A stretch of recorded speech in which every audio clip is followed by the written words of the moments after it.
Ibu shalom. Iya saudara, kita percaya bahwa apapun persoalan badai yang sedang kita alami, ya di dalam nama Yesus itu ada jalan keluar. Amin.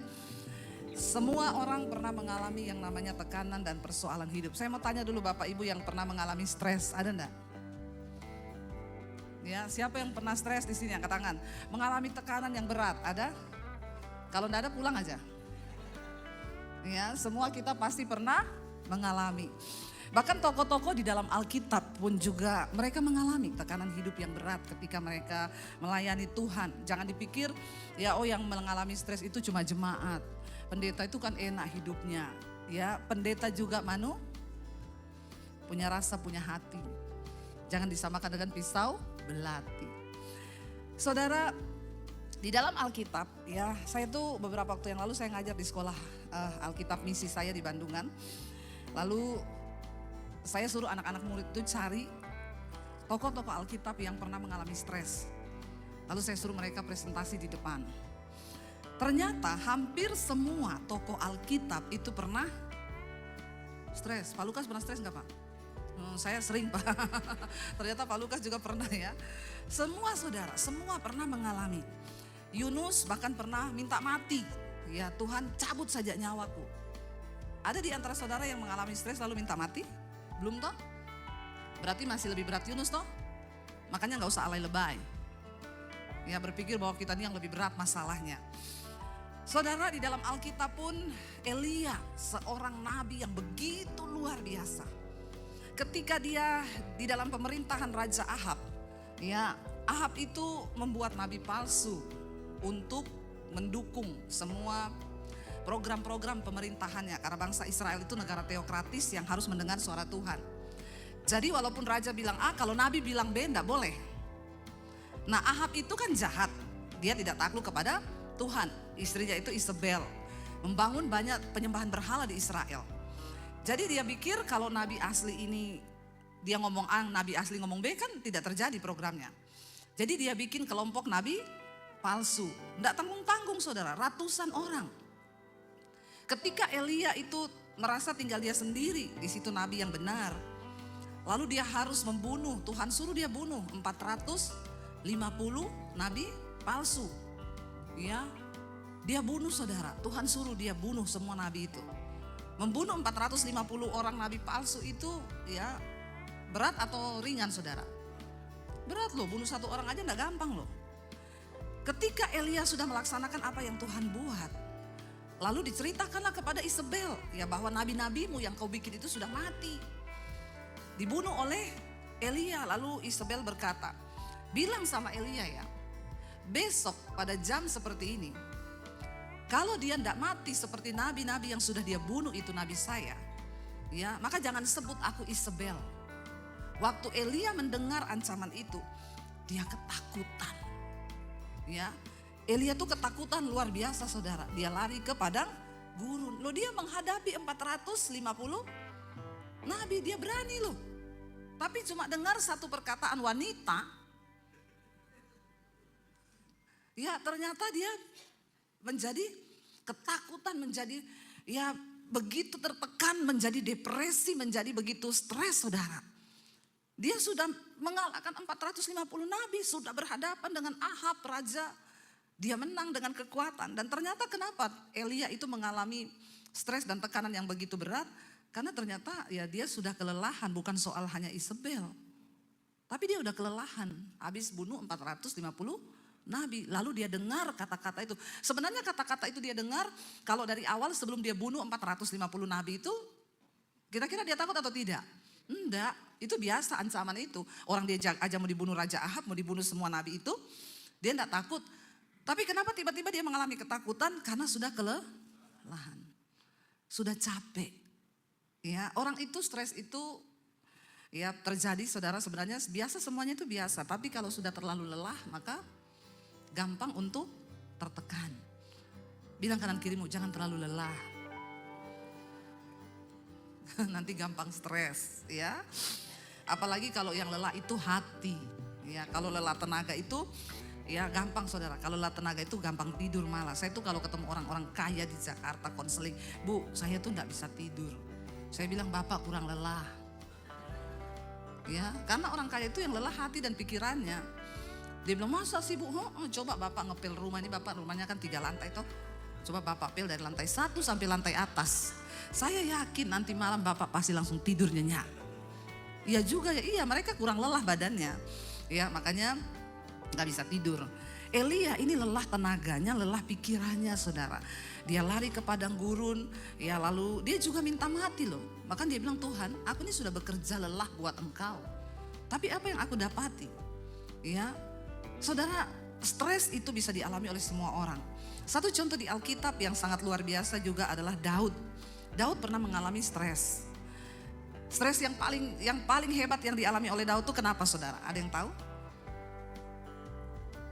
Dikejar Saul. Daud tidak bersalah, dia itu dinubuatkan Tuhan akan diangkat menjadi raja untuk menggantikan Saul. Karena Saul tidak lagi berkenan. Salahnya Daud apa? Emang Daud pernah minta jadi raja? Kan tidak toh?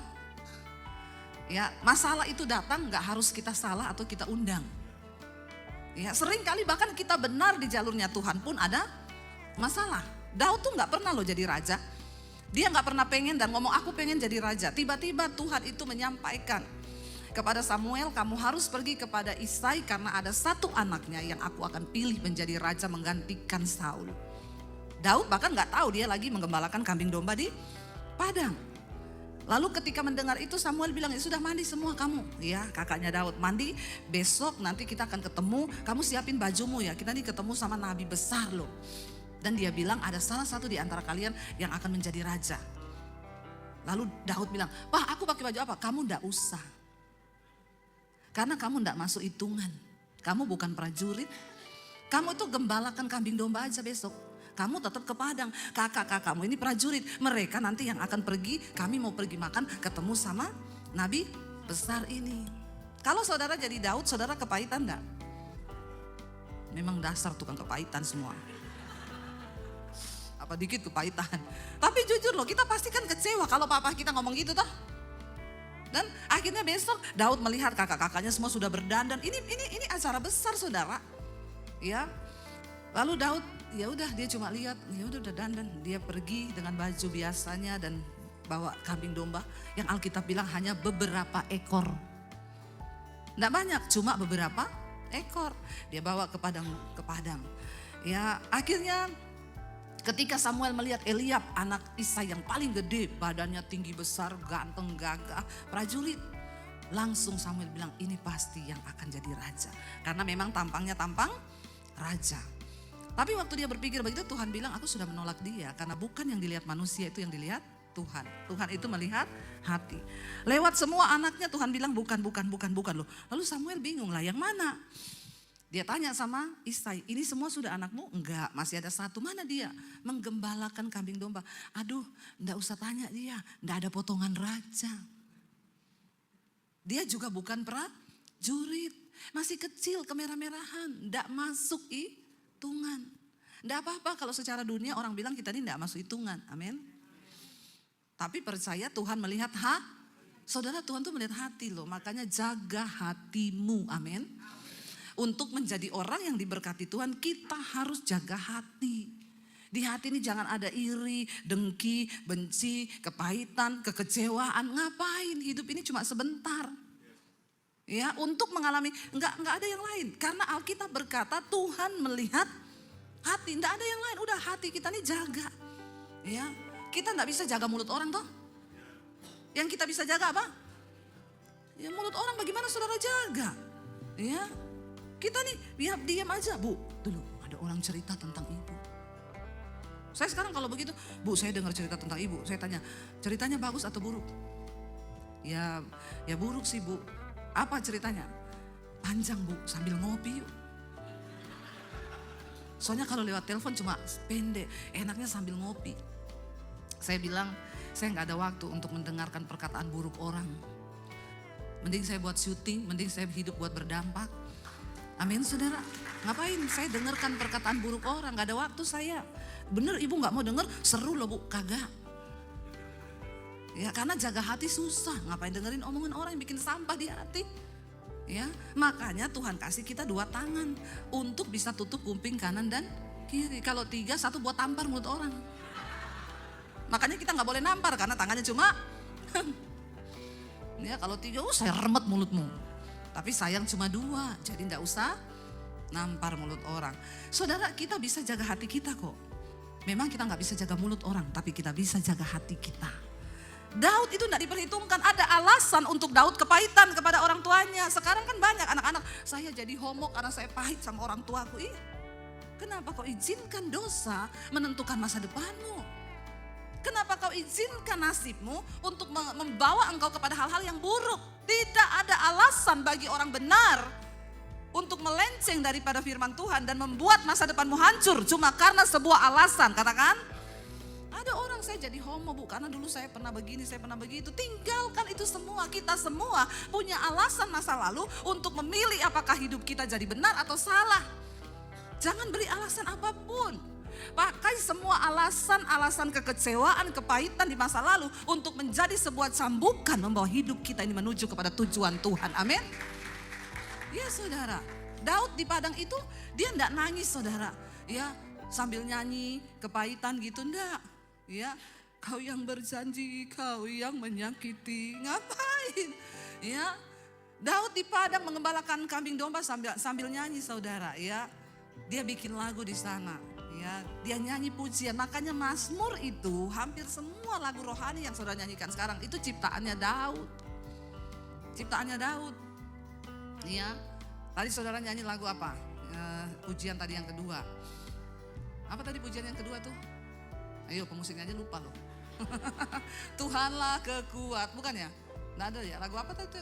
Itu salah satu juga lagu ya, Tuhanlah kekuatan dan Mazmurku. Itu siapa penciptanya? Ya, sekarang kan ditulis penciptanya itu ini. Padahal kan dia cuma ambil dari Mazmur. Yang ciptain siapa? Daud. Ketika dia menggembalakan kambing domba, dia nyanyi aja ya. Lebih baik 1 hari di pelataranmu daripada 1000 hari di tempat lain. Siapa yang tulis itu? Daud yang ciptakan. Waktu dia menggembalakan kambing domba. Tiba-tiba Samuel bilang begini, Isai kita gak akan duduk makan ya sebelum dia datang. Siapa? Anakmu yang kecil. Yakin? Gak ada potongan raja loh. Panggil, bukan prajurit, panggil. Karena kita tidak akan mulai acara. Dengar saudara, kalau sikap hatimu benar, Tuhan cari kau dimanapun kau berada. Amin. Tuhan cari engkau, dia promosikan engkau dengan hal-hal yang tidak pernah kita bayangkan. Siapa yang duga? Daud sudah disembunyikan loh di padang. Karena di mata manusia dia nggak ada apa-apanya, tidak diperhitungkan. Tapi karena dia bernilai di mata Tuhan. Dia gak kecewa, dia gak izinkan apapun masuk di hatinya lalu menjadi kepahitan. Dia tetap memuji Tuhan. Lalu lewat Samuel, nabi besar itu Tuhan bilang cari dia. Acara ini gak mulai kalau dia tidak ada. Wow gak? Mau sehebat apapun manusia menutup jalanmu. Sehebat apapun orang coba merendahkan engkau. Bahkan menutup pintu berkatmu. Kalau Tuhan yang buka, maka tidak ada seorang pun yang dapat menutupnya. Amin saudara. Ya, saya ingat saya dulu ada pendeta bilang, saya tutup pintu pelayananmu, saya tutup pintu berkatmu. Saya bilang, dia bukan Tuhan. Kalau Tuhan yang ngomong gitu saya takut. Tapi manusia bukan Tuhan. Waktu ditutup pintu, Tuhan buka lewat YouTube. Ya, maka saya bisa jadi YouTuber. Gak ada yang tahu kan saudara. Yang harus kita jaga adalah hati.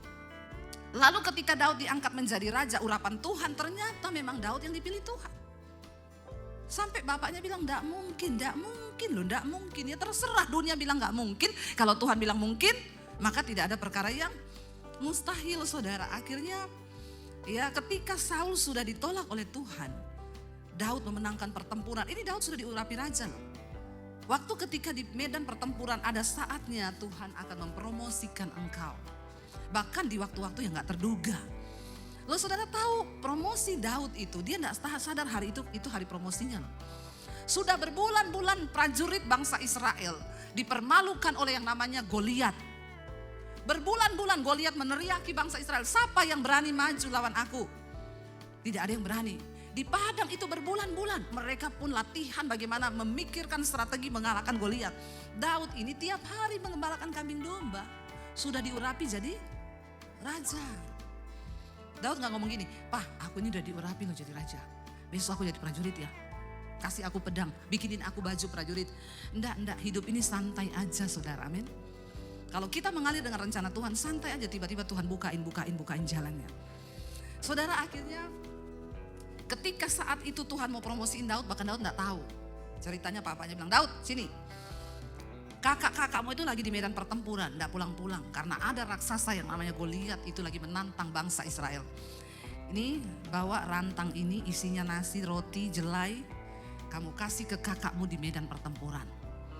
Anter, jangan lama-lama, mereka lapar." Daud bawa rantang sambil nyanyi di medan pertempuran. Dia gak tahu hari itu hari promosinya tuh. Lalu dia bawa rantang itu sampai sana, kaget. Loh, ada manusia tinggi banget. Dia dengar Goliat itu mengolok-olok bangsa Israel, mengolok-olok Allah. Daud itu paling gak suka kalau nama Tuhan itu direndahkan. "Mana Allahmu?" Katanya bangsa Israel punya Allah yang hebat. "Kalahkan aku." Gak ada satupun yang berani. Lalu Daud bilang, "Siapa orang Filistin yang tidak bersunat itu, yang berani mengolok-olok nama Tuhan?" Mereka bilang, "Dia prajurit dari kecil, badannya aja itu berapa kali lipatnya saudara." Lalu Daud bilang, "Aku mau pergi melawan dia." Lalu heboh semua, kasih tahu ada yang mau maju.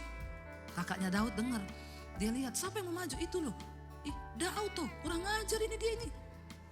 Ya, kita aja semua prajurit ini semua gak ada yang berani." Dia jewer, "Aku tahu kenakalanmu ya. Pulang, kau kan kesini cuma antar makanan toh. Kenapa kau nakal?" Dia bilang, aku enggak nakal, aku tuh mau lawan dia tuh." Lalu dipanggillah menghadap Raja Saul. "Bener kamu mau lawan dia?" "Iya." "Pakai apa?"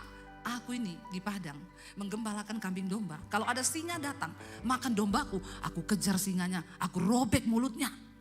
Aku ambil dombaku dari mulutnya. Kalau ada beruang datang, aku kejar beruangnya, aku robek mulutnya, aku ambil dombaku.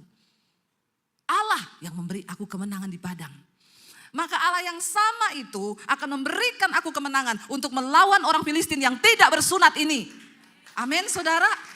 Dia gak bilang dia ahli, tapi dia bilang Allah yang memberi aku kemenangan. Allah yang sama, nama Yesus yang berkuasa itu, yang akan memberi kita kemenangan saudara. Akhirnya ya udah, karena memang tidak ada satupun yang mau maju, ya udahlah ya, dalam hatinya Saul, ya coba aja lah.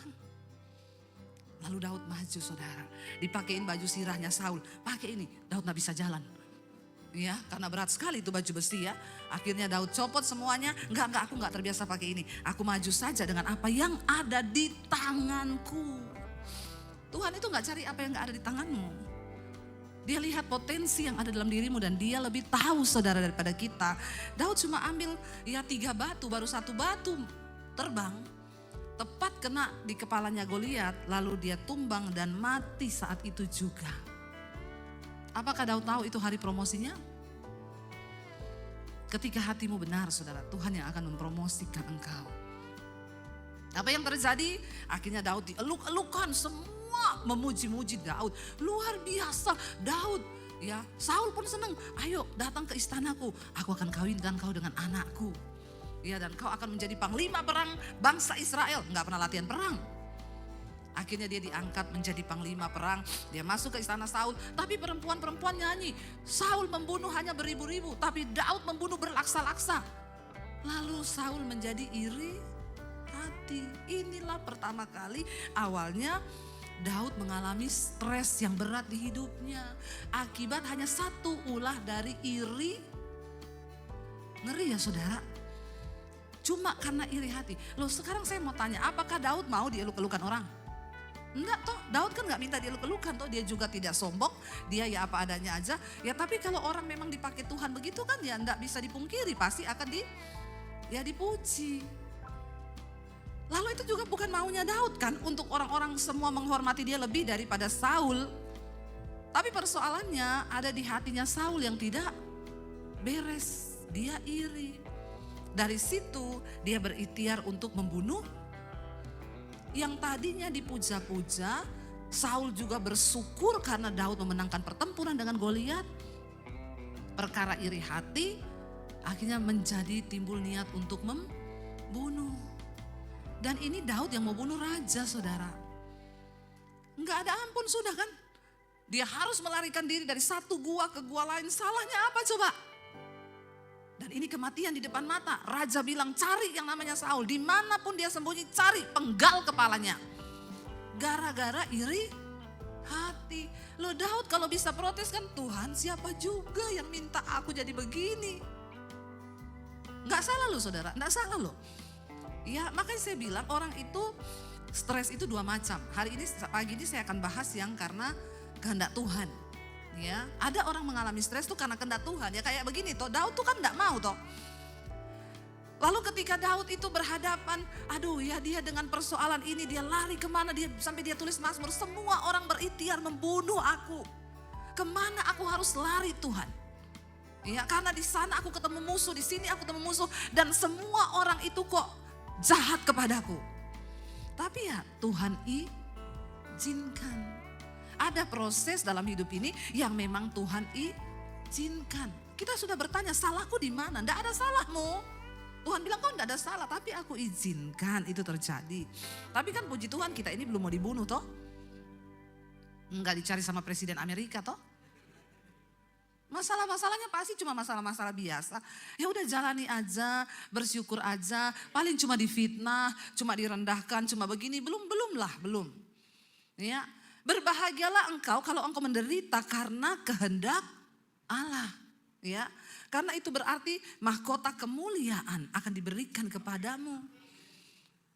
Tapi apa yang Daud lakukan saudara ketika dia itu di dalam stres mengalami tekanan yang begitu berat, ya ada dua tekanan. Hari pagi ini saya bahas yang tekanan karena diizinkan Tuhan, nanti yang karena dosa.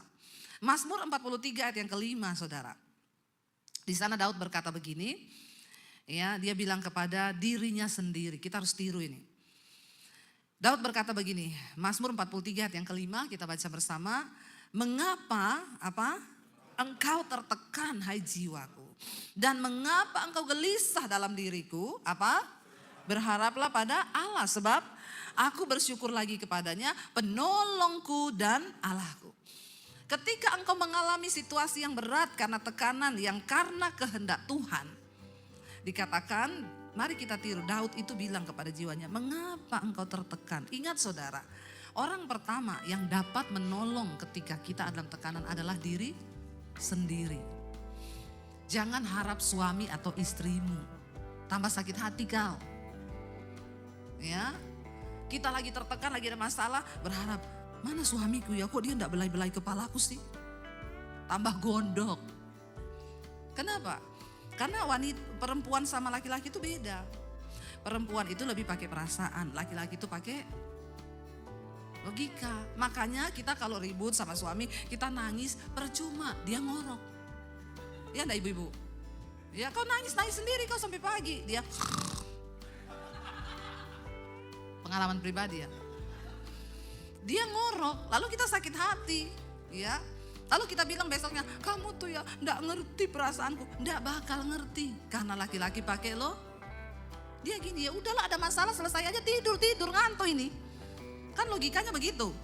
Tapi perempuan, kenapa enggak dibelai ya? Ya enggak bisa. Orang pertama yang paling bisa menolong dirimu ketika engkau ada dalam stres yaitu diri kita sendiri. Enggak usah cari pendeta. Ya, enggak usah telepon Pak Lukas. Ya, apalagi Pak Lukas enggak usah saudara, enggak usah ya. Pak itu loh suamiku Pak. Ya, enggak usah. Bu, itu loh Bu Seli suamiku. Ya, kita juga pendeta cuma bisa bilang ya memang itu toh kita bisanya. Emang mau ngapa coba? Ya, mau ngapa? Makanya saya selalu bilang enggak usah cari pendeta. Ya, ibu-ibu datang, Bu suamiku itu loh selingkuh, pemarah, pemabuk, penjudi Bu. Saya mesti apa Bu Debi? Ibu berdoa. Bu Debi itu ya kalau ditanyain gitu cuma jawabnya berdoa. Ibu sih enggak rasa suamiku. Aku emoh rasa suamimu. Karena aku duwe suamiku dewe. Ngopo aku rasain suamimu? Rasa ono? Enak ay. Disuruh berdoa jawabannya ibu sih enggak rasa suamiku. Coba kalau ibu rasa punya suami kayak punya aku. Emoh. Suamiku Daniel, aku mau rasa suamimu. Siapa dulu sing suruh kowe nikah? dibilangi berdoa malah balik membantah. Salah yang nikah sama itu toh? Begitu saya Pak Lukas. Perlu ditiru itu Pak. Jemaat sekarang itu saya keras kepala batu, dikasih tahu enggak mau denger. Nah, terus kita mau suruh cerai. Doa. Ya memang cuma doa Bu. Masa cuma doa, ya udah kasih sianida. Maunya tuh pendeta tuh jawabnya gitu Pak. Iya pendeta itu ya jawabnya doa dan doa. Ya kan itu kan pilihanmu sendiri toh. Ya saya kalau udah jengkel saya jawab juga. Emang dulu saya yang suruh kau nikah? Doa Bu, doa. Doa itu apa? Duduk omong-omong dengan Allah. Nggak usah omong sama saya nggak bisa nanggung masalahmu. Cuma Tuhan yang bisa nanggung. Amin. Nama itu nama yang Saudara saya pelayanan, saya seminar hamba Tuhan di Tentena daerah Poso itu desa. Ketemu sama satu orang ibu. Bu saya mau bersaksi Bu, kenapa? Suamiku itu penjudi, pemabok, selingkuh, tukang marah. Ya itu memang sudah paket komplit. Itu namanya suami spesial. Ya terus saya stres Bu tiap hari berantem, ya sudah hampir mau cerai lah kami. Satu kali saya dapat khotbahnya ibu, saya ikuti mulai mesbah doa. Ibu tuh selalu ngomong ya, ibu-ibu kalau suamimu gak bertobat doa. Menangkanlah suamimu tanpa perkataan hanya dengan perbuatan. Itu kata firman Tuhan. Lalu Bu satu saat saya cari firman itu saya dapat. Saya bilang gini, saya ketawa baca firman Tuhan. Sedangkan dengan perkataan saja suamiku gak tobat-tobat.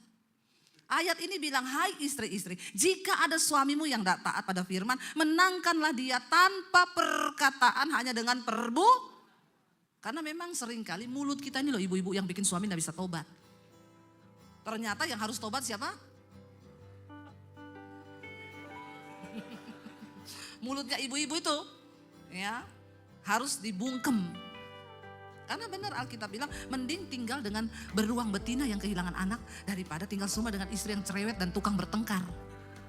Bayangkan loh bapak-bapak, jadi kau pergi saja ke hutan Alaska sana cari beruang. Kalau istrimu cerewet dan suka ngajak bertengkar, sana pergi ke Alaska sana. Bayangkan Alkitab bilang lebih baik tinggal sama beruang daripada tinggal serumah dengan perempuan yang cerewet dan tukang bertengkar.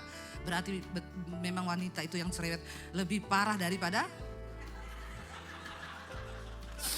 Coba lihat wanita di sampingmu, beruang atau bukan? Biasa aja tuh ketawanya ya, kayaknya pengalaman pribadi ya. Saudara, akhirnya dia bilang, aku mau praktekin ini ayat. Aku mau lihat bener enggak ayat ini berkuasa. Biasanya suaminya pulang berantem soal abu rokok. Suaminya kan merokok. Dia banting asbak. Ini loh abu rokok, kamu tuh merokok di luar. Dia baru mau marah, dia ingat. Hai istri, menangkanlah suamimu tanpa perkataan hanya dengan perbuatan. Dia lap itu abu rokok dalam nama Yesus. Besok suamiku enggak merokok lagi dalam nama Yesus. Suaminya lihat kok istriku ini berubah ya. Dia doa puasa, Tuhan ubah suamiku. Aku enggak mau ngomong Tuhan, aku cuma mau curhat sama Tuhan. Hari pertama dia puasa, hari kedua berapa minggu dia puasa, suaminya kerasukan malam-malam. Tiba-tiba bangun, teriak-teriak, rokok mana, rokok. Istrinya bilang, ih ini pasti bukan suamiku. Ambilin, dia tunjuk saudara, ternyata di semua sudut rumah itu ada rokok. Istrinya bilang, aduh Bu, dia simpan rokok di bawah vas, dia simpan rokok di bawah bantal, dia simpan itu rokok. Makanya yang masih merokok bertobat kau, setan itu. Kau dirasuk setan. Akhirnya saudara bener, istrinya ambil, dia bawa di depan suaminya. Ya, dia remet-remet saudara, itu rokok ini loh, dalam nama Yesus aku perintahkan engkau. Nama itu nama yang berkuasa.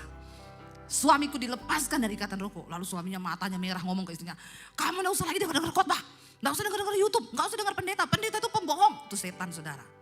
Ya, dia bolak-balik, yang benar dibilang bohong, dia yang benar. Istrinya bilang, ini bukan kau, dalam nama Yesus aku tangking kau. Akhirnya suaminya jatuh. Istrinya bilang, puji Tuhan. Besok masih merokok lagi, belum lepas. Tapi istrinya tahan mulutnya. Dia lap abunya dalam nama Yesus. Suamiku enggak merokok. Aku percaya Tuhan peperangan ini mulai terjadi. Berapa hari kemudian suaminya pulang, jatuh saudara di rumah.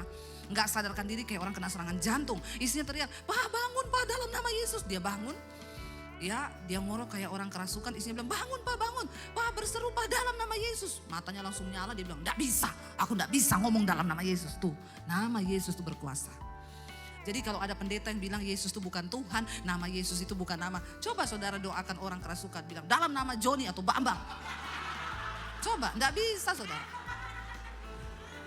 Ya, saya pernah coba doakan orang kerasukan, dalam nama Daniel. Ketawa dia. Tapi waktu dalam nama Yesus, menggelepah dia, panas saudara. Ada kuasa dalam nama Yesus. Ya. Akhirnya saudara, suaminya bilang, aku enggak bisa ngomong Pak dalam nama Yesus. Bisa, lama sudah enggak bisa keluar dari mulutnya ngomong Yesus. Akhirnya ketika didoakan istrinya, suaminya teriak, dalam nama Yesus. Sadar dia.